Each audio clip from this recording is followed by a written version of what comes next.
We had all the PayPal notifications rolling in on our phone, and our revenue that month was like $12,000. What happened? That's Sarah Renae Clark. She creates coloring books to help you overcome anxiety and create something that you're proud of. Sarah has nearly 200,000 subscribers on YouTube, and that all began when she noticed another YouTuber having a massive impact on her coloring book sales. Every time someone does a video about this product, it takes off. Maybe we should do the videos. Fast forward to today, and Sarah's YouTube had a massive impact on the launch of her newest product, the Color Cube. Since launching, the Color Cube has generated $200,000 in revenue per month, and it all started by listening to her audience. The biggest bit of feedback that we've had from people over the years, I wish I could hold this in my hands. I wish it was a book. So in this episode, you'll learn how Sarah utilized communities to build her audience, how Pinterest plays a key role in her business, how YouTube actually improved her email engagement, and why actually caring about people is what grows your business. And now, let's talk with Sarah.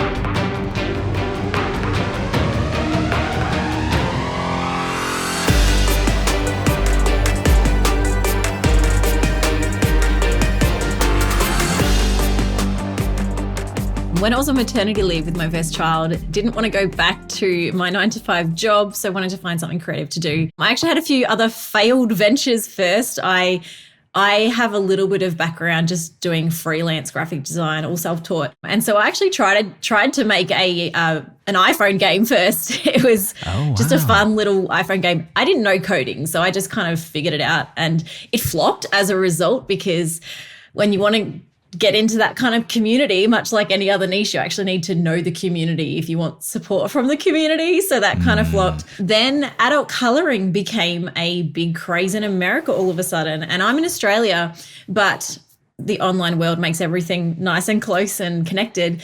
I made just one coloring book, and I thought I could probably do this. I think I whipped it up in about a day, to be completely honest. Really? And I put it online. It was like 20 pages of patterns. Put it online for like $3 as like a digital download. Didn't have any audience at this point, didn't even have a Facebook page. And I just put it online on an old WordPress website that I had for my freelance graphic design. There was not even like consistent articles or anything. It was just there as a placeholder. I jumped in a bunch of Facebook groups that were starting to pop up for these like coloring for adults. And I put it in and said, hey, if anyone wants one of these, I made one for $3. And we sold 50 of them in the first month. Wow. And I stopped and went, oh, maybe this is my thing. At this point, I didn't even own a set of colored pencils. So I actually didn't do adult coloring. I didn't know anything about it. I just thought I could design one. How hard can it be? And it kind of just snowballed from there. And I thought, well, maybe I should make another one. And we made a bunch. Once I started making them, I sort of realized I need to actually learn how to use them, and I need to learn how to color. And then I started going down the rabbit hole of trying to learn marketing and learning how to actually promote them, because those 50 sales a month didn't continue once you had a few more things, and when the craze started to die down and there were other people that caught on to this idea as well. So I had to actually learn how to promote my books. And it's interesting because as soon as I started marketing, I realized I was actually just as obsessed and interested in the marketing as I was in actually the creative and the drawing side of things. And so for me, it just became this big rabbit hole and this big adventure of starting a business. And I kind of fell in love with every aspect of it, from creating and taking the images to creating the products to learning the copywriting and learning all the analytics behind it and learning every social platform. And it kind of just snowballed from there. I have so many follow-up questions. I'm organizing them in my mind. So yes. What year are we talking about that you made this first coloring book? This was 2015. Okay. And you were on maternity leave still? Yes. What were your aspirations or even expectations of this thing that you were doing on maternity leave?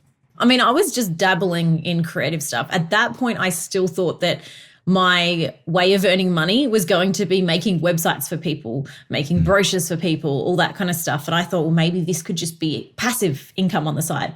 I even had, if you've ever seen those stock websites like iStockPhoto and that, where you sell your pictures and people buy them, I even had like a bunch of those going, and I was just looking for anything. I was very much like, don't put all your eggs in one basket. Like, if you can earn money from a million little things, it all adds up. And so this was for me initially just supposed to be another one of those things. If I could just get some digital products up. Like once you create the product, then it's made and then people will buy it for the next 10 years and you still earn money from that product. And to a point, that's true. And there is a passive element to digital products that I still love. But I learned very quickly that if you actually want it to be successful and if you actually want to grow it, there isn't really such a thing as passive income. Like that, there's passive parts to it, but the marketing side of it and building the audience and everything else that you do is actually what's going to grow that business and bring that audience back.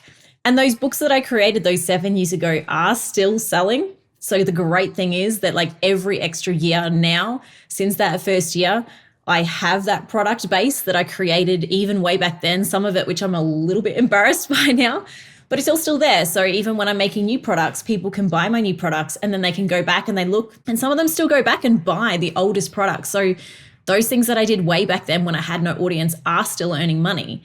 But it becomes a really good foundation to just keep adding on and adding on and adding on. And that's something that I do love and actually recommend to people. Like if you're wanting to get into products, start with something digital because it's a really good foot in the door. There's sort of no outlay, no cost, and you can sort of start small and it's somewhat passive. What have you learned makes a good coloring book? Like it seems like, oh, you just make a design and you put them out there. But I'm sure there's like a lot that you've learned of like, what do people actually want in coloring books? I mean, the thing with coloring books is kind of like actual books. There are 100 different genres. So it's more about, as an artist, especially independent artists, about actually putting yourself in the community and getting to know the people and then creating a book that reflects the people that you've surrounded yourself with. Because I have met a lot of coloring book artists along the way, especially in the early years. I really connected with a lot of other artists. And the people that are still making books now compared to the people that gave up a few years into it are the ones that got themselves into the community, that took the feedback from the community and that really made a point of just sticking it out. I was not one of the better artists from the community originally. There were a lot of better artists than me that have now given up because they just put their artwork out there. And even though it was amazing, they never put the effort in to actually connect with the people that were using their product. I looked at it, and especially a few years ago, I felt like I really was an amateur artist, but people saw me as being better. And it was actually just that I put all my effort into marketing and into the community and into connecting with people. And that's actually what made my product stand out, not the quality of the product itself. People actually purchase things more because they fall in love with the brand, they fall in love with the creator, and they want to support you and your values. And often that speaks more volumes than actually the product that you put out. Not that it's an excuse to create a terrible product, but you understand what I mean. Yeah, everything you're saying here is so applicable to any creator listening to this, no matter what they're doing. Like the 2 points that you made there that I want to just like double click on and really highlight. Most people just give up after a short period of time, like simply by sticking to it. And of course, like trying to get better and building relationships, like some of the things that come along with sticking to it. You can't just put in the minimum effort and say, I'm still doing this. But if you really care about it and you stick to it for years and keep putting effort in, it's going to work out. You know, like you can't help but find the things that are more successful and less painful to do. Like you're gonna break through and do that. And I totally agree with you also that people, when they're making buying decisions in this world, a huge part of it is, do I have affinity and respect for this creator? Like, is this someone that I want to support with my dollars? It's such a big deal. I want to talk about this first product that you sold in these community groups. This first book, you said you went into a community group and you said, hey, if anybody wants this, I made this, it's $3. You can buy it over here. That makes a lot of sense for someone who doesn't have an audience to say, where are the people that want these things? I'm going to go there and do this. But I often find myself getting hung up on, even if I know where those spots are, if I haven't been a contributing member to those spaces, am I just going to get booted immediately? So what have you learned about like going into these communities? It's interesting you say that because I think that like that was my strategy 7 years ago. But 5 years ago, the people that were new to the community that did exactly what I did were like shunned out of the community because it was not okay anymore. Because when I did it, no one else was doing it and it was new. And I came in and provided a resource. And I think part of it comes down to people are very in tune to working out when you're someone who wants to add value versus when you're someone who wants to sell. And it's interesting how, look, the end goal is the same. You're offering a product, you're earning money, but the heart behind it is different. And it's amazing how I don't know how to describe to someone how you can show the difference. And yet people know the difference. People are very discerning sometimes. Totally. And these days, like once people worked out that someone like me was selling really well by posting in Facebook groups, suddenly there were hundreds of people trying to sell their digital coloring books in these same Facebook groups. I, at one point at the start, I'm not anymore because as our business grows, like you just can't do some of these things anymore. But at one point I was in over 200 Facebook groups and I had a spreadsheet going. Yes. Early days. I literally had a spreadsheet going and I had written, because some of the groups started making rules that were like, not allowed to promote in here. And I was very big on, you need to respect the rules of the community. And that's, I guess, one big piece of advice for people is, if you're in a group and they say do not promote, don't try and get around that rule and like subtly promote in some other way, because they will flag it and you'll be hated on. Like they might not kick you out, but it's a really bad reputation to set for yourself. Like people know, right? It's so obvious. So I wrote down like, what are the rules? What are the things? And for the groups where I wasn't allowed to promote, it was like, well, I'll just go and just be a part of those communities. I don't promote, just be there and just add value. And while doing that, I saw a lot of other people that would come in and just promote and just leave. We used to call them in the groups, we used to call them the hit and runs. You know, they would come in, they'd post their ad, then they'd leave. They wouldn't even hang around to reply to the comments unless it was like a question about where do I buy? And then they would just hit them with another ad. I even realized over time, especially with the way the algorithms work, even the groups that were like, we love artists, we want you to post your ads, we want you to post your links. Even in those groups, when I would post links, Facebook itself would actually reduce the reach of those. So I found that I would actually sell more books by just not promoting the books, by just being in the communities. And then for me, because I started coloring my books, I actually, even at the start, like I said, I didn't use my own stuff. I didn't color my own books. So I hired a little coloring team. I had like 12 people that were fans. Yeah, I had fans of my things.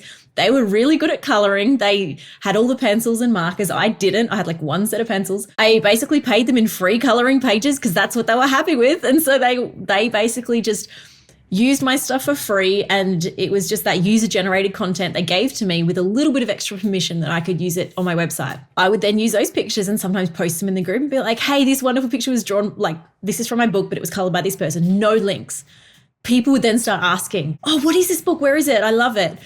And that ended up being a much better method to actually promote stuff because it felt more organic, it felt more real. And I also just went in the groups and just started trying to answer questions. And it was actually through spending more time in these groups that I really got to learn what my audience needed, what my audience needed to know. And it was through that I actually started a blog on my website to try and help people. And that's kind of, long story short, the actual beginning of what is eventually my YouTube channel, because it just became about how can I serve this audience? And the more time I spent at the start getting to know this audience, that has now changed a bit where I don't sit in those Facebook groups to that level anymore. Like I've left a lot of them. I'm in about 4 now, maybe 5, because it's just at my scale now, that's just not a manageable level anymore. But I have my Facebook group now, and I still make a point of really trying to find different ways to get feedback from my community through my comments, through emails. And I really try to make a point of always paying attention to the questions asked, not just of me, not just on my videos, but actually when people are talking to each other, what are they asking each other? What are the questions? What are the common struggles that people are constantly looking at? Because you can find this stuff on Google Trends and that, but actually looking where people are talking is often a really good clue as to what is the current topic. And so it's really good if you're looking for ideas for videos, by the way, but also I would use that and I would create blog posts and I would, use that to help people. And so then I became a resource. And the more I became a resource and the more I made it my goal to serve people and help people, the more people came to me because they felt like I was there to help them.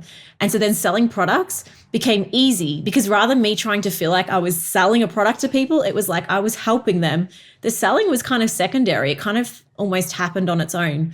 Because once they come to you and can see that you help them, they kind of want everything that you have to offer. It's a long-term game, but I'm sure as a community builder yourself now, like you just see the difference in the people who are not the hit and runs, the people that are playing the long game of, I'm actually going to, water this garden before I ever need anything to sprout, to the point where sometimes those members who come in and are just so helpful to people, you actually want to promote for them. There's a guy in my community, the lab, Dan Bennett. Shout out to Dan. I just want to give Dan a shout out because he's so great. I plugged him in my newsletter this week just because he's amazing. I'm like, I want to do everything I can to make Dan be successful because he does so much for so many people. So at this point, what is the strategy? Is the strategy that, hey, people are going to come to my blog and they're going to buy products from the blog? Or were you thinking about building an audience in email or some other way? I guess the funnel at this point, if we think about, you think about your funnel, you put everyone in the top and then you sort of warm them up, and then at the bottom is your sales, right? So for me, it was, the Facebook groups and all of that. That was all my outreach. That was all that top of the funnel stuff. And I did have an email list as well. I also gave out a free coloring book as like a sign up for my email list, and I tried to use things like that. So that was all how I sort of collected my audience. Then I had my Facebook group, and the blog was my way of trying to help them, and helping them was trying to just get them more used to my stuff. I also actually, and this went against a lot of general advice. In fact, I had to re-explain it to people often when they come and like try and give me advice on my website. I had a lot of I gave away a lot of free stuff. Like I sell coloring books and I give away a lot of free coloring pages. But rather than just having them as like an instant download or using all of them as an email sign up, I would host some of them as products in my website, but for free. So my strategy, and again, I don't know if this is like the way to do it, but it's really worked for us, is that it was kind of like a practice run for my audience of going through my shop process, because they would actually have to add the free item to their cart. And it almost gives them a sense of testing the process and getting to the end. They don't have to sign up to the email to get that freebie. They just have to go through the cart process. But it gives them that little sense of, oh, this isn't that hard. So then the next time they go and spend $1 and it's like, okay, the same, like it's kind of like warming them up to actually spending money, because they can see that they can trust me with that process. And it's interesting because a few of our products, like we had a free Mother's Day card that we put on Pinterest, and Pinterest was a really big part of our strategy early on, because Pinterest was really good at sending traffic to the blog. We had a free Mother's Day card that went on Pinterest, but we also had a pack of 20 cards. And it's amazing because giving away this one free card, which on Mother's Day, you only need one card usually for your mum. We were amazed at like how, like it was only like 1 in 100, but the card went so viral on Pinterest and got featured in, I think, Women's Day online magazine.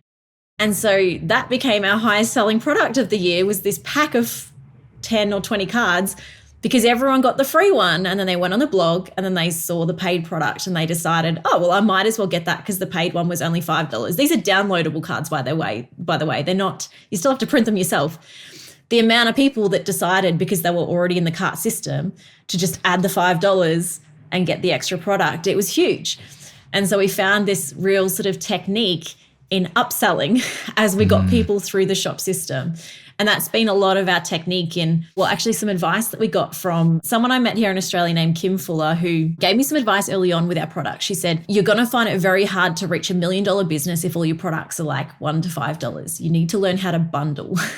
And so from the start, we've always been looking at, how can we find $100 product? How can we, not by just making one product more expensive, but how can we bundle our things to add more value, so that instead of people spending $1 in our store as an average, they're spending $20 or eventually $100. So we would make 20 products or 30 products. So we'd put them together and we would sell it for like 50% off discount if they bought the bundle. And the amount of people that would buy the bundle instead of buying 1 or 2 items, because the perceived value is so much higher, we found that every time we found a new product to bundle, our overall revenue would just take this huge step up the next year, because all of a sudden our product range would have a higher value point and their sales would get much, much easier. And she was absolutely right that when we could find things to sell at the higher price point, all of a sudden our revenue, like it started doubling every year. And that was when things started to go from that hobby level to actual like serious business level for us. After a quick break, Sarah and I talk about how she learned the ropes as a creator, and later we talk about her journey to 200,000 subscribers on YouTube. So stick around. We'll be right back. If you like creative elements, you would love my weekly newsletter, Creator Science. I send it every Sunday, and it breaks down everything I'm learning about how to be a professional creator. It expands on the things we talk about here on this show, and it even goes behind the scenes of my own business and shows you what I'm doing, what I'm experimenting with in my own journey. If you're serious about this, I think it is a must read. More than 14,000 creators already subscribe. So if you are not already subscribed, go to creatorscience.com and subscribe for free, and I'll talk to you on Sunday. Welcome back to my conversation with Sarah Renae Clark. Before the break, Sarah was explaining her process of going step by step into this creator world. And unlike a lot of creators, it seemed like she took a lot of the right steps the first time. So I asked her if she had a mentor guiding her. I am just someone who loves learning. So when I tend to take something on, I tend to obsess over it and just nerd out and learn everything I can. So like when I decided I need to get better at copywriting, my first thing was, I wonder if I can hire a copywriter. And I looked around and found out that would cost me about $6,000 per website page. And I was like, maybe I should learn copywriting for myself. And so I would look at what courses were available and I would read every single blog post that I could possibly find. And for like a good 6 months, I would just obsess over learning copywriting. And by the end of 6 months, I'd then just move on to something else. But like in my head, I would know what I was doing and I would feel like I have a much better idea of it. And I did it recently with negotiating. I like read a bunch of books. I like, did some calls with Justin Moore because he's the person to speak to about that. And the man. And really obsessed over learning negotiating. And then now I'm kind of like, okay, I feel like I've got that figured out to a point that I'm happy. Now I move on to storytelling. I tend to just pick pockets. That's just the way my brain works. I don't know if that's actually a recommended method, but it definitely, for me, I tend to just pick something and I go all in. And I don't just read one thing. Like if I take a course and they ask for testimonials, I'm usually go, I don't know if I can give you a testimonial because I took your course and then I read like 1,000 other blog posts at the same time as your course. Because when I'm in learning mode, I can't get enough information. And I don't like to learn from one source because you don't know if they've like actually got it right. You try and learn what you can, but I like to learn from 100 sources. That's just the way I'm wired. So I do see this as a trend with a lot of creators. Like we are very autodidactic and we just like dive deep and say, okay, this is a new roadblock. I need to solve it. I'm just going to spend the next week manically, doing everything I can to learn this thing. And now I'm pretty dangerous. I'm pretty good at it. And I'll do the next thing. Yeah. I remember when I decided I wanted to learn Trello, it was a similar thing. I was like, I've discovered this thing called Trello. And then 4 days later, I was like teaching a whole group of people how to automate Trello because I'd like gone insane level and then like absolutely mastered it in like 2 days and like broken the thing and hacked it. So yeah, absolutely. And most people just won't do that. Like there is so much opportunity if you're just willing to go a little bit deeper in learning something, because then that's also like a new skill set that you can teach others. And it's amazing. So you have all of these digital products and you're starting to bundle these things. Here's a challenge that I find. If you have all these digital products, when someone joins the Sarah Renae Clark world, how do you know which product to position in front of them and when? Because it could be any one of these things. How do you help them navigate a growing catalog of things? Yeah, so that's something that is a constant thing that we have to come and revisit. Even now, I have on my growing to-do list that I want to stop and redo my website, partly because if you go to the homepage of my website, it doesn't even say that I'm on YouTube, and I've been on YouTube for 2 years and it's like our main thing. So our website works amazingly, but it needs an update. And that's I mean, we're always have like a million things to do. That's just the nature of the game. But definitely the growing catalog is something where it's like you need to start to work out what is the journey? What is the customer journey you want people to go on? I think the best way to approach that is to start to look at who your customer is and really learning who that customer is, working out who that ideal avatar is. If you've ever talked that, for people that don't know that terminology, look up ideal customer avatar, ICA, Google it, go down that rabbit hole for a while and then learn that one. That's one worth really diving into. It's a bit overwhelming at first, but it will help you immensely in every area of your business. But that's something that I really learned who my customer was and tried to figure out, like, are my audience beginners? Are they someone who's already advanced at this? Are they someone who's just here for entertainment? And you might even have a split. And so then like my goal would then be, okay, so maybe rather than sending them to your homepage or just to a shop page, maybe you need to work on some landing pages. One of our products that actually outsells all of our coloring books is a product that helps people choose colors that work well together. And we started 4 years ago with a digital version of this called the Color Catalog. And the sales of that, so for context, in the last 4 years, we've sold about 20,000 of this digital catalog. 20,000 units. Yes. So this has pretty much been the thing paying my wage and allowed my husband to quit his job to work with me. This catalog for us has been a bigger seller than all of our coloring books, because while the coloring books are nice, this actually solves a problem, not just for people coloring, but for all kind of arts. Because people find it hard to pick colors. People find it hard to pick colors that work well together. And that actually creates a restriction in people's creativity, because if they don't feel confident, then it holds up the whole creative process. And so by us providing this tool, we've found over the past few years, it helps people so much in feeling more confident about their own work, that it's filled this gap in the market that, like, there are things on Pinterest and there are things on Google that can kind of help with this, but no one's ever bundled in a product in the way that we have. And so this product for us is like, if we had to pick one thing to sell our audience and they were only to add one thing to their store and leave, this would be that product. Despite the fact that like my whole channel, I mean, if you're watching this on video and you can see my wall behind me, like everything I do is based around coloring books. And this sort of almost feels like it took me a little while to accept that this was our biggest seller, because it's not directly a coloring book, but I've sort of realized that this is for many people the best thing to start them with. And so we've started to position that, and we have a page on our website that is a landing page, so that when we send people like from a video, for example, if we talk about that, rather than sending them to our homepage, we send them directly to that landing page for that product. From there, they can go explore the rest of our website, but because we know that's what they're looking for, if they've just watched a video about color, we send them to the page on our website about the color product. That's amazing. So you're saying you basically have like a default product that, when in doubt, like this is the thing that we're going to put in front of people and kind of lead with. Otherwise, all these other things, if we have reason to believe that, you know, this is getting in front of this specific customer avatar, this is the product and this is the landing page we're going to put in front of them. Yeah. And I think if you have a huge product range, the best thing you can do is try to break it down into categories. I guess you've just got to think, if you were someone looking at your website for the very first time and you had no context to what any of this is for, how can you give people that roadmap?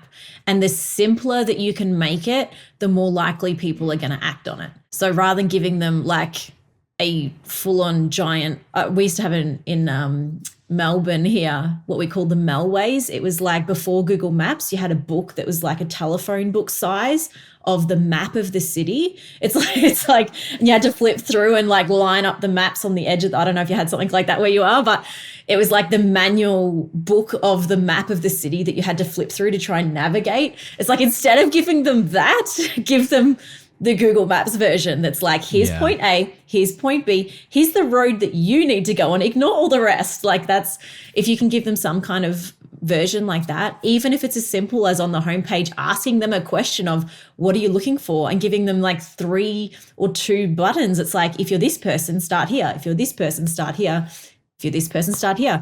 And if all else fails, like, send them to your email list as the first thing, because that should then be the thing that kind of breaks them up and divides them. If you don't have an email list, this is me telling you now, get an email list, because I mean, I'm sure that Jay has done a video. If they don't have an email list, they need to listen to more episodes of this podcast. Yes. So I'm not going to waste your time on that one. Get that email list. Get it started. Yeah. This product that you sold 20,000 units of, I could see myself in that situation. If I have this product that's done so well for years and it's been this cash cow, almost getting like fearful or protective of it. Like, what happens if this is no longer as popular, or like some other thing comes into the market and takes it away? Do you have thoughts like that, or have you built any strategies to protect against that? Yeah, I mean, we sometimes, my husband and I, we joke. We're like, well, if all this disappears, then we can at least do this. Like, we, you know, every now and then we joke about these other businesses. I think definitely yes, but I also think that you reach a point where, I mean, we have so many other little things going at any given time that it does become a point of we've learned so much about business at this point that it's like, if this fell apart, we could pick something else up. And our thing is like, if all else fails, we can always go back to making websites. If it, like we always have a plan B, but I think at this point we're beyond needing a plan B, because even if like our main product fell apart, we've got AdSense, we've got sponsors, we've got affiliate income, we've got our own digital products, we've got our own physical products. And then there's things like teaching that we haven't even gone into, there's like I actually set up a whole teaching business originally that we intended to jump into that we've just put on hold completely, because it's like, we don't even have time for that. So I was just waiting on the sidelines. Like I think when you reach this point that we're at now, we actually do know what we're doing, and we've got enough runs on the board, and we've got our fingers in enough pies that we don't have all our eggs in one basket. And I think that's a really important thing. Like, I do worry when I hear about creators that are only on one platform. And I understand building one platform first. And I think that's good advice. When you first start, don't try and do everything all at once, because you just end up overwhelmed. But once you've kind of mastered one platform, it is important to then spread out. I mean, like I said earlier, most of our sales initially from our blog were coming from Pinterest. I'm talking 90% of our revenue was directly attributed to Pinterest. And then in 2019, it was right when I started my YouTube channel, ironically, there was a Pinterest glitch, and my website disappeared off Pinterest completely. No. Now, for context, this was right before Christmas too, which is a big sales season, so really not ideal. Now, I still had Facebook, Instagram, I had my email list, I had all these things, but 90% of our income came directly from Pinterest. For context, our impressions on Pinterest, like our reach on Pinterest, we had an audience of about 40,000 followers, but Pinterest is a little bit more SEO based than it is follower based. We had a reach of 10 million people per month, and it went down to about 100,000. It took a dive. So you could still find me on Pinterest if you went through my profile, but I was gone from search. The only thing you could find on search was all of the stolen pins of everybody else who'd taken my content and put it. So we actually, oh my gosh, it was handy because I used that opportunity to clear out all of the stolen content from other people, because my real content wasn't on there. So it was really easy to finally do all those DMCA takedowns because my content was missing. So I'm talking thousands and thousands of images directing to our website that was gone. And we contacted Pinterest, and they didn't believe that there was a glitch. We were told it was, organic ebbs and flows. You can't expect to show up in search results every time. And I mean, without going into too much detail, it was blatantly obvious that there was something wrong. And I took a million screenshots and I showed them, and I did the search results. I'm like, you could search for my exact name and you hit end of results without finding a single thing from my website. Whereas before, I was in every search result for the top keywords on my website. So it was major. Did this ever get fixed, or did you just move on with your life? It did. So I did move on, but I also, so it was fixed 4 months later. In that time, I basically decided, well, if Pinterest is letting us down, I guess we're going all in on YouTube. So that was kind of a decision there. But don't know if I should say this publicly, but I'm going to anyway, because yes, let's get the gossip. I have a feeling that the glitch may have been fixed, because I did contact Pinterest support and say to them, look, I'm actually, because I ran Pinterest ads at the time as well. And I just said, look, I'm about to pull all my money out of Pinterest ads, because no point me spending money when you've cut my organic reach. And I was like, I actually was about to up my budget because we're heading into Christmas. I might not have, but I was quite happy to if they could fix it. And I was like, if we can solve this, I will up my budget. Yes. You can get me an ad manager and I will put more money in.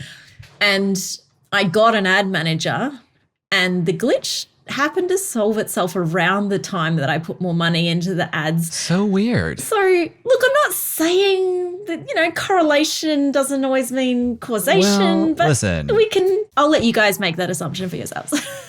If you make a public stink, sometimes it solves it also. I lost my bag from my honeymoon on a flight, and I only found that bag because from my Twitter account, I raised a big public stink. And you know what? The social media person at Lufthansa solved this problem for me. Unreal. sometimes there are other ways to get around customer support. And I do have to say, in Pinterest defense, I have actually since that issue had an amazing ad representative from Pinterest who I speak to once a fortnight. And she looks after my account to a degree that like I am now spending 10 times what I started with, because the return on ad spend that I get for my ads is so good that like I put in $1 and I get like $5 or $6 or sometimes $10 back on my ads, because she knows what she's doing and she talks me through it. She answers all my questions and she gives me such confidence in spending money with Pinterest. So a huge shout out to the ad rep team, at least here in Australia, in Sydney. So that is a big positive for me that came out of that, because I might not have even gone down that path, if not saying that the glitch is okay. That was terrible. But I do have to say that for anyone working with Pinterest ads or thinking about it, I would definitely try and get yourself one of the ad reps. I don't know if I've just gotten really lucky and got a really amazing person, or if that's a normal experience, but I was really impressed. I am so unprepared to talk about Pinterest, but I do want to ask you, how much of your business would you attribute to Pinterest, and what does that look like? I think early on it was so much of, like I was saying, like it was 90% of that revenue for such a long time. Now a bit less, like and I think because the algorithms, like everything change, I think now Pinterest for me, I mean, it has never fully bounced back from when I lost it for that time. I don't feel like it's as easy to grow on there now as what it was when I was on there. And I think all platforms go through that, right? There are people on Instagram that got their 100,000 followers really quick, and then the rest of us like, how do I get my 10? You know, they all go through that. So I don't know if I just got lucky, or like I at one point even have an ebook. It's still available somewhere on my website on how I grew on Pinterest, but I don't know if I'd necessarily suggest that advice for everyone anymore. And we actually sort of pulled it off for that reason, because things don't always work years later in the same way that they worked years ago. Yeah. I'm a bit stuck on how to advise people on that one. For me, it has been a great platform and I will continue using it. But a lot of the strategies that I used way back aren't having the same return now as what they used to. I will say that my paid ads on there have an amazing return, but then I also feel like I've spent a lot of time learning what content works on Pinterest. So I can't say that that would work for everyone. I know that for me, I feel like I do understand the platform quite well. And my content being a lot of color and a lot of color palettes for creative people is a really good fit for Pinterest. And I do believe any niche can work on Pinterest, but whether any niche would thrive on Pinterest is a different discussion. So it's worth exploring, I think. I think a lot of people just overlook it completely. But I know for me now, I would actually, if you had to pick somewhere to start and you had to pick a platform, I would 100% say YouTube. When we come back, Sarah and I talk about why she started her YouTube channel and how she turned that into a $50,000 product launch right after this.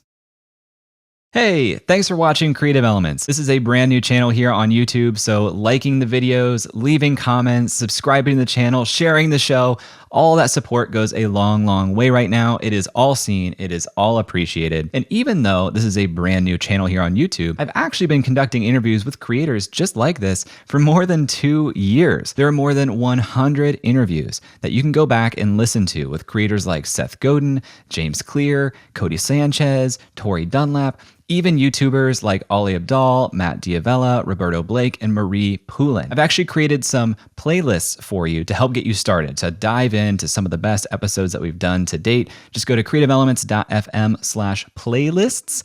The link is also down below in the description, but you can filter episodes there by platform or medium. If you want to just look at episodes with YouTubers or just episodes with Instagrammers, you can do that with those starter playlists at creativeelements.fm/playlists. And again, the link is down below in the description. Hey, welcome back. Today, Sarah is really known for her YouTube channel, but back in 2019, she hadn't even begun uploading yet. So I asked Sarah when and why she decided to commit to uploading videos to YouTube.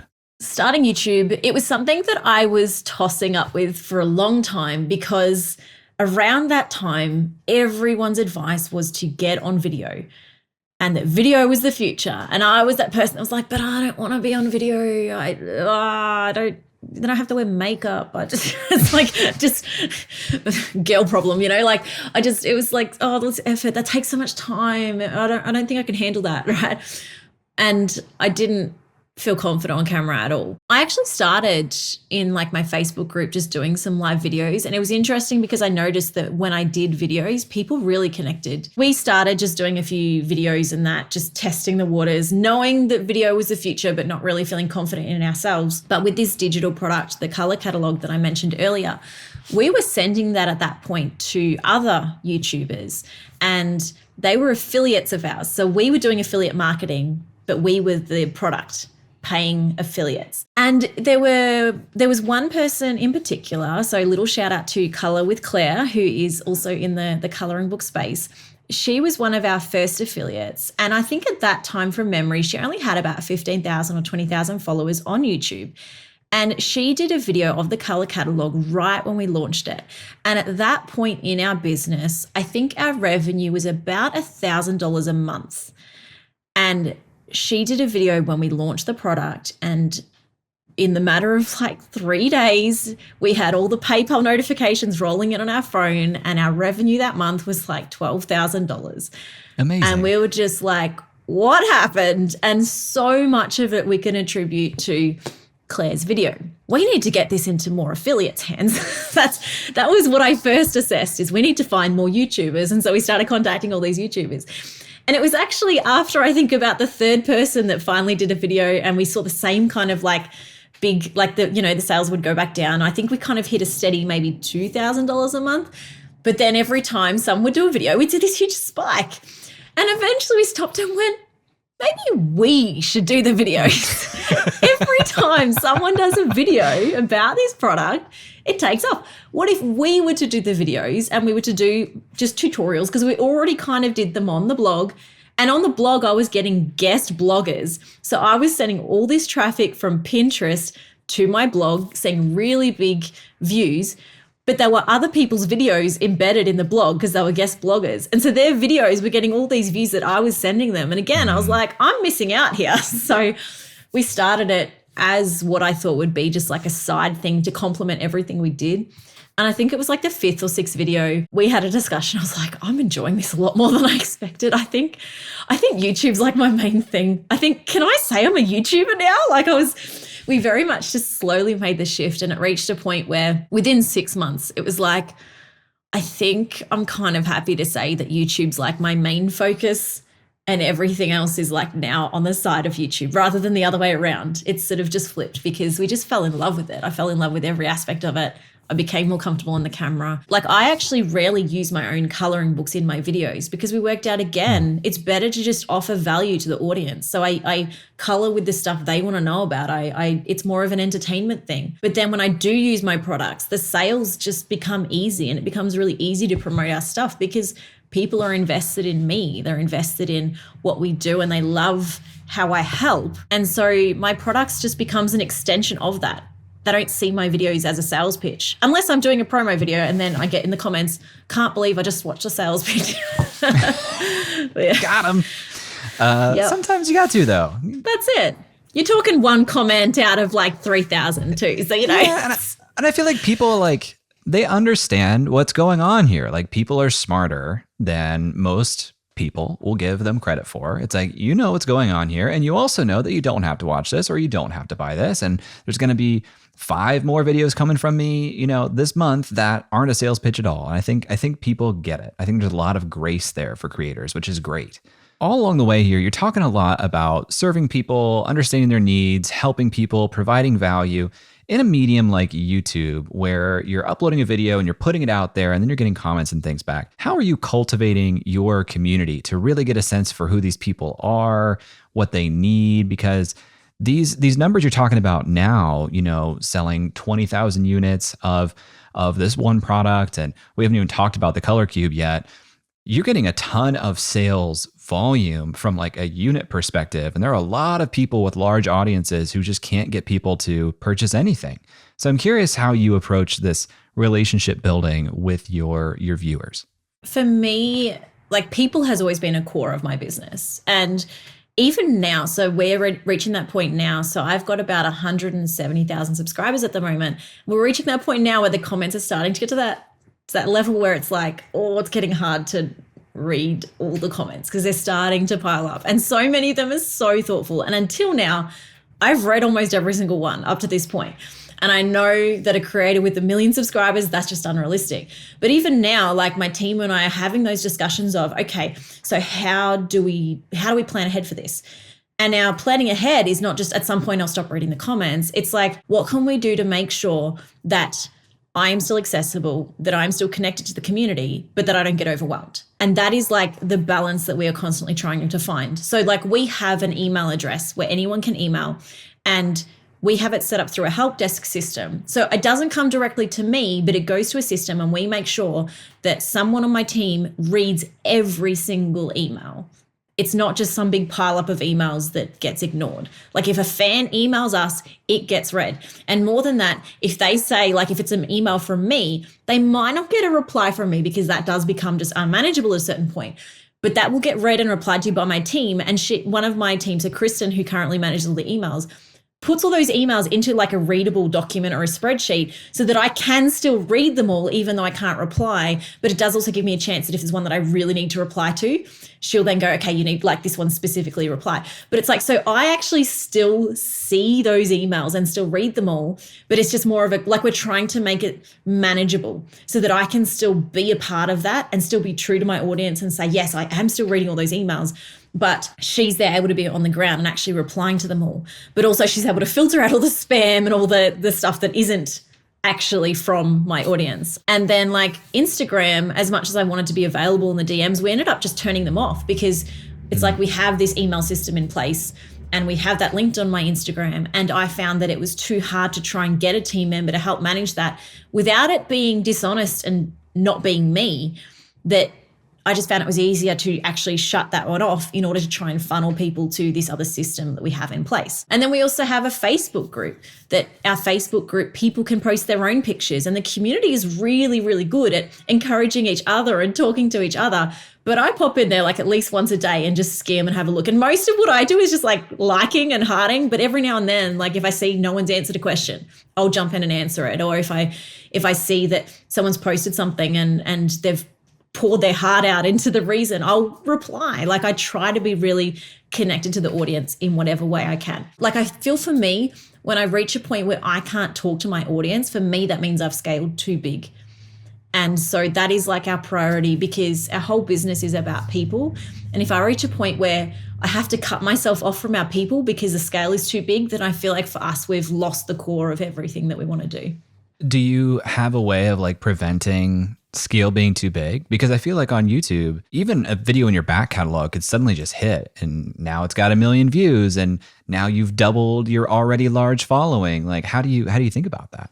I think for us, part of that is actually just not chasing the numbers, because instead of chasing the growth, it's looking at where we are now and going, well, what are we actually aiming for? So just in the last few weeks, I've stopped and said, well, I would really like to post a video every second week rather than every week, because I feel like we're actually really stretching ourselves too thin. And my concern was we would lose momentum. And then I was like, well, but our momentum's really good. Like actually stopping and reassessing, well, what are our goals? And if the goal is just to keep growing, I mean, what's the end goal? You know, there is no end to that, because, you know, if your goal is to hit 1 million subscribers, well, then you're going to hit that. And then what? You know, there's never a sense of you've made it when you're a creator. So for us, part of that is just constantly revisiting our goals and looking and going, well, we're better off to actually even try and slow down the different areas and get a better pace and allow ourselves to stop and put systems in place so that if something does take off, or if our YouTube channel does suddenly blow up, that we have, for example, in our Facebook group, more moderators already in place to manage the growth of that.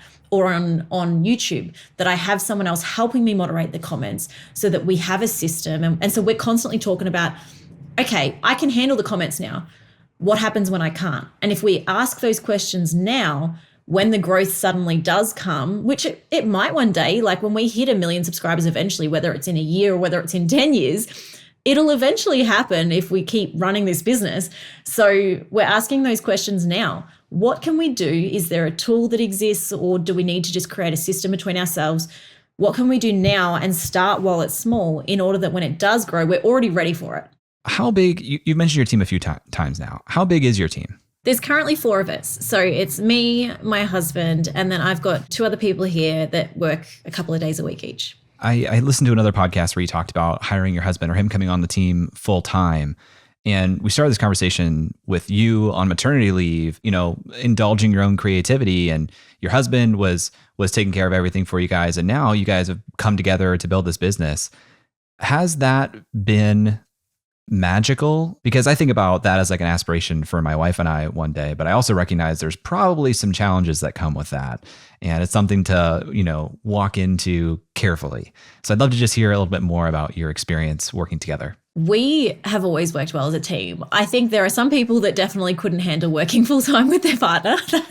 But we're very lucky that we've always worked well as a team, and we have very complementary skills. So like I tend to be a little bit more of the creative thinker, and he tends to be more of the technical thinker. I tend to be more like big picture. He tends to be more details. And even back when I was like making websites, I'd like do the pretty stuff and he would do the making it work stuff. So our skills have always complemented each other really well. Even now, I'm on the camera, he's behind the camera. So we are in a very lucky position in that sense. And even before he was working for me, he would come home from his full-time job and would spend hours doing things for the business. The hardest thing with the transition, I think, was giving up the stability of a 9-to-5 job. And I actually think in some ways for us, going through COVID actually helped with that, because COVID obviously was a very difficult time. So I don't want to downplay that. But at the same time COVID hit, the business was actually, it was the tipping point where all of a sudden my income went a little bit above his income. So there was a little bit of almost a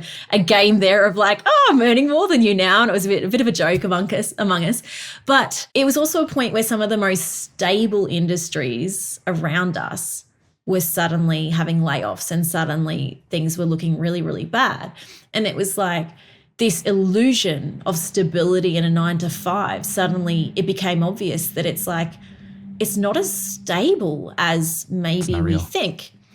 And I think that was probably the biggest thing that kind of changed almost this mindset toward, because I think at that point, and we tend to be we're not big risk takers. I'm probably more of a risk taker than Shane is. So I was always like, when are you going to work for me? When are you quitting a job? And he was like, 6 months next year. I was probably ready for him to jump ship like a year earlier than he did and just take the risk and go for it. We'll be fine. Like, what's the worst that can happen, But he needed a bit more time, needed that process. And working from home during COVID, I think, was also a little bit of a helpful transition for us, because he was already home, which for one freed up that what was about a 40-minute drive for him to work each day. So an hour and a half extra that he could work with me. And that also meant that he got used to the environmental change. Because I know for me, going from a 9-to-5 job to going to be working by yourself for me at home is a big shift, even emotionally, because you've gone from being among other people and you've got that motivation of the people around you to suddenly you have to be completely self-managed. And that's a huge difference. He didn't have to make that massive jump in the same way because he was working from home, but still working at that company. And so he sort of had a lot more of transitionary stuff. So, and then it was really when we hit the point where I had my full-time income covered, and we reached a point where the income could cover about 50% of his wage. And then he said, okay, I think I'm ready. And it's funny because he gave his notice, and he gave about 3 months notice. And I was like, oh, come on, let's just call it, But no, he was very good, and he was very good to his previous boss as well, because they really looked after him well. When he finally, his first week working for me full time, he set up some Facebook ads or something, and it basically the income from it covered his wage straight away. Amazing. And I was like, see, what were we waiting for? Amazing. That transition is definitely a hard transition. And I think the biggest thing is it isn't the same for everyone. Well, it really is that whole you're not going to cover your wage until you take the risk and jump out. But then you just see so many people that take that jump way too early and then end up broke. And so I think it's just something that is individual. And I think he could have left earlier than we did, but then I don't think we would have been comfortable because we would have been under financial pressure and we had kids. And that wouldn't have been right for us. So we actually waited a lot longer than what we could have. And I think that was probably the right choice for us because it meant that he had time to get more comfortable. The one thing that we didn't talk about at all is the Color Cube. Why did you decide to build a physical product? I would just love to hear a little bit about the experience of making this physical thing. How long did that time frame take? What was the decision to actually do it? Because it seems like such a new, inaccessible thing to me. And what has the launch been like? I'll leave that all open-ended just to hear a little bit about that experience from you. We had the color catalog, and that, like I said, we'd sold 20,000 of this item, and it was our most popular item. But the biggest bit of feedback that we've had for people over the years, again, because we just listen to our audience and listen to that feedback, people kept saying, I wish I could hold this in my hands. I wish it was a book. And we knew that if it was a book, if it was physical, we would probably sell more. But as anyone who's dealt with anything physical knows, anything that's a physical product, there are just so many more risks. There are so many more variables. It's a lot harder of a thing. In the past, we'd actually tried to do some print-on-demand products. We tried the merch angle. We did some cute mugs and tote bags and stuff like that because we thought our audience, they don't want T-shirts. They'll want, like stuff they can use with their coloring. And it flopped. We sold like 3 or 4 items total, 1 at the launch. It was just like an absolute waste of an effort, and it was so disappointing. So that was a flop. And I'm glad it was print on demand because then it was like it didn't, no risk. And my coloring books, like I get them printed through Amazon so people can buy them as a physical product. But again, that's all print on demand. So we hadn't really for many years gone into physical products, except that a few years ago, I started making another product called our coloring planner. And we realized with that being a planner for that audience, it needed to be a physical product. So that's actually what our first physical product range was. We approached a company in America and found an American manufacturer because even though I'm in Australia, most of my audience and most of my customers are in America. So we found an American manufacturer. And I remember that process being really tricky at the start because we didn't know how many we might sell and we didn't want to spend a whole bunch of money. So we were looking at printing like 300, which is a really small run. And like we didn't know, like that's probably too small of an amount to get printed in China. And if you print them in America, it's like, I'm not in America, so I can't go checking samples or anything like that. We eventually found a company that could do it, but printing a small run like 300 meant that by the time you sort of get your prototype and get everything done and try to sell it at a price that isn't just like a crazy expensive price for your audience, we broke even on that first run of 300. And that's also because we sold a digital option that we bundled together, again, bundling. Bundles. To try and help cover the cost. And so basically with the sale of the digital and everything else, we just covered our cost of manufacturing. But I was okay with that because I knew that this was dipping our toes in. And I was like, as long as we don't lose money, we're okay. We did that a second year. So we've actually done this for 4 years now. So 4 years ago was when we did our first physical product. That's how long it's kind of taken us to really sink our teeth into this physical product concept. We did it a second year with the American manufacturer again. I think we did maybe 500 planners that year so that you get your costs down a little bit. I think we broke even but made a little bit of profit. But we also sold out that year. And so that was like, great.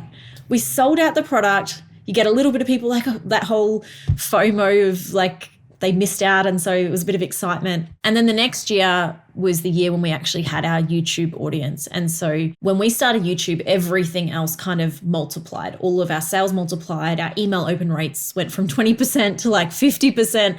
Everything changed when we put ourselves on video. But when we did this one the next year, we actually had a bigger number. And it was actually a company, they were from China, but they actually approached me like a cold email, which I would normally avoid. But they approached me and I noticed that they were the manufacturer of another company whose planner I really liked. And I was like, maybe we should get a sample from them. And so I got them to send me a sample of a planner they'd done. And I really liked it. And it was really good quality. It was actually better quality than the American one we were getting made. And so we got them to make up like a full product prototype. The previous year we had actually done our stickers in China.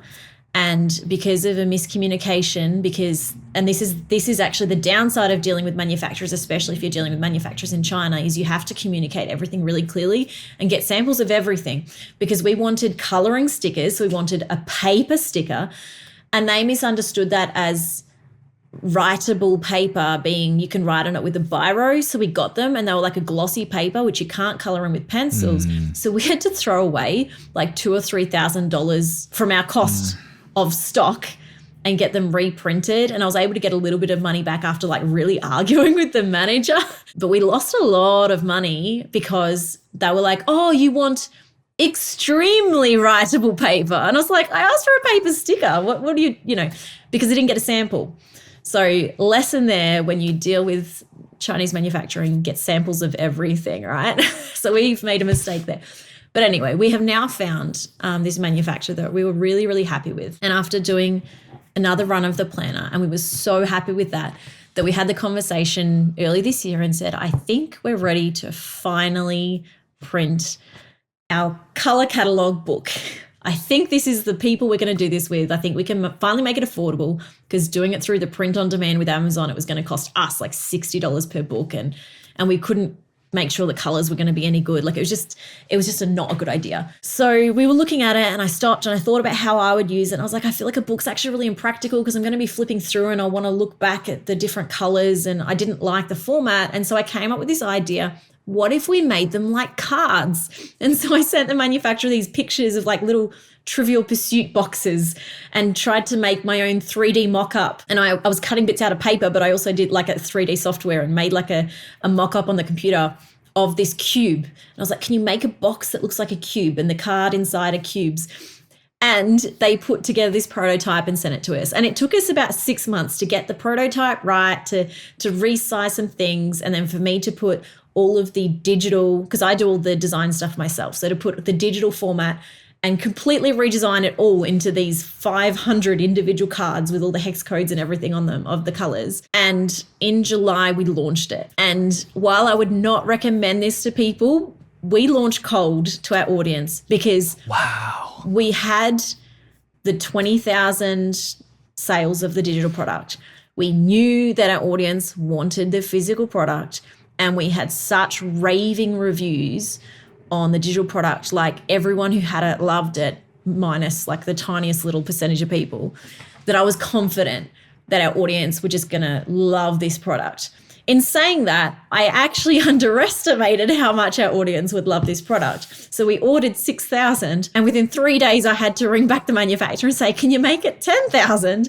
Because we sold enough that in the first 2 days, the revenue was about $50,000 in the first 2 days. Now that's revenue, so that money pretty much went straight to just covering the manufacturing, but we'd never seen that kind of money in like, up until that point, that was like, we were lucky to hit that in like a whole month, which I mean, that's still great for creators, but that was huge for us to be able to see that kind of money come in. And now the pre-orders have just started arriving in Australia. They're like on the boat at the dock in America, like about to hit the American audience now. And we've already sold out in America, and we've only got like 1,000 left in Australia. Like we've sold out of that 10,000, and we've asked them to print 40,000 more. So we're ready to just take it to the next level because we're selling 250 of them a week. Wow. And that's only in the first few months. Like people have only just started getting it in their hands. And the excitement and the hype from our audience and the interest from people that didn't even know who I was until they've seen this cube in like a Facebook ad or on Pinterest or in someone else's video, like it's blown us away because this product it meets the need of our audience. And it has been, as much as it's brand new and out of the blue and only a few weeks old, this is the product that's kind of come from that back in 2018 when we first created the first digital product, that came from the need of our audience who said, I need help picking colors. It's become this development from now. I've got it here.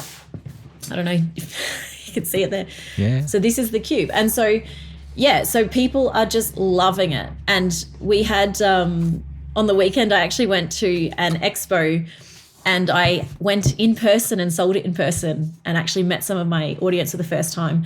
And I had people that would come and they'd be like, what is this? And they'd buy it. And then they would come back with 3 friends, and they would be there and they would sell it to their 3 friends. And I would just stand back and be like, okay, you do it. So yeah, it's been a really, really popular thing and a really good, exciting experience for us to just see how our audience has just taken this on board and just even champion us and come behind us in just celebrating this whole experience. This was a really eye-opening and inspiring look at how YouTubers can create and sell merchandise beyond the branded widgets and clothing that we typically see. If you want to learn more about Sarah, you can visit her website, sarahrenaeclark.com, or find her here on YouTube, Sarah Renae Clark. Links to both are in the show notes. Thanks to Sarah for being on the show. Thank you to Connor Conboy for editing this episode and Nathan Todhunter for mixing our audio. Thank you to Emily Clouse for creating our artwork and Brian Skeel for creating our music. If you like this episode, tweet at me at jclouse. Let me know. I'd love to hear from you, or leave a comment here on YouTube. And if you really want to say thank you, please leave a review on Apple Podcasts or Spotify. Thanks for listening, and I'll talk to you next week.